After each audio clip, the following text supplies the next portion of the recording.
also, again, you're a Houston guy, and they have something going on, Jim, and I'm not telling any tales out of school, but the Texans seem to have a unicorn at quarterback. I don't think last year was an outlier at all.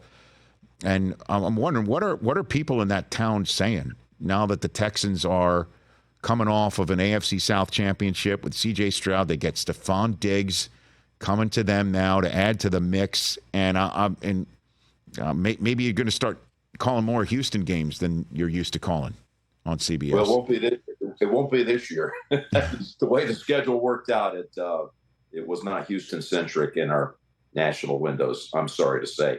It's just there's a lot of mouths to feed. So there's going to be situations like that where you don't get everything that you want. No one does. Our main event with Houston for our crew would be Houston at Green Bay, Week 7. Sunday, October 20th is going to be our primary regional game.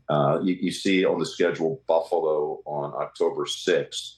That's a doubleheader day on CBS. That will be going to a great part of the country as our lead 1 o'clock game. Romo and I will be in L.A. that day out visiting you and have the Rams and Green Bay at the Rams. But the Houston team, there is some magic. There's no doubt. And that city is such a football town. They're stirred to a frenzy about this. And, yeah, I mean, Nico Collins somehow gets lost in the mix. The guy's really good. Tank Dell will be back, ready to go. He's, as you know, he got injured and had, a scary off-the-field incident about a month ago. But CJ Stroud is a star. And although they're not featured prominently on our air, they are given 6 national windows this year. 6. So the league sees what's coming.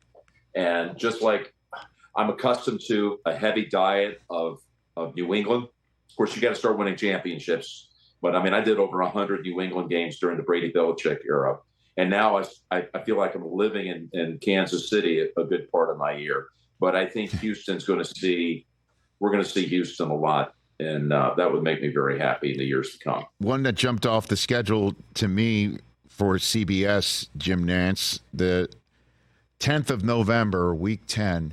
You know what? Like, this is old school Summerall, Brookshire CBS days here, right? Like, I love it. Like Philly at Dallas. How about that one, Jim? Yeah, that's not one in the old days, you'd be accustomed. Yeah. I say old days, the current old days. Right. But as the AFC network, it's unusual to get such a choice game out of what, in theory, is part of the Fox lineup. But to get Philly at Dallas is definitely one of the gems on our calendar.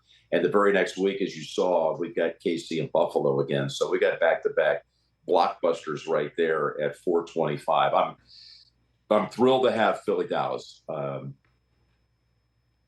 Back in the super old days, you're talking the Summerall days when I was the number 2 play-by-play guy. I saw that game. I had that game. I had Dallas Philly a few times. So it's always, the stakes are high. It's going to be meaningful when they meet in November. That's our only Dallas game on the CBS schedule. There's usually a couple, but you're just one. But it's a good one. That's a really, really appealing game. Catch the Rich Eisen Show every single day on the Roku channel, 12 to 3 Eastern, for free.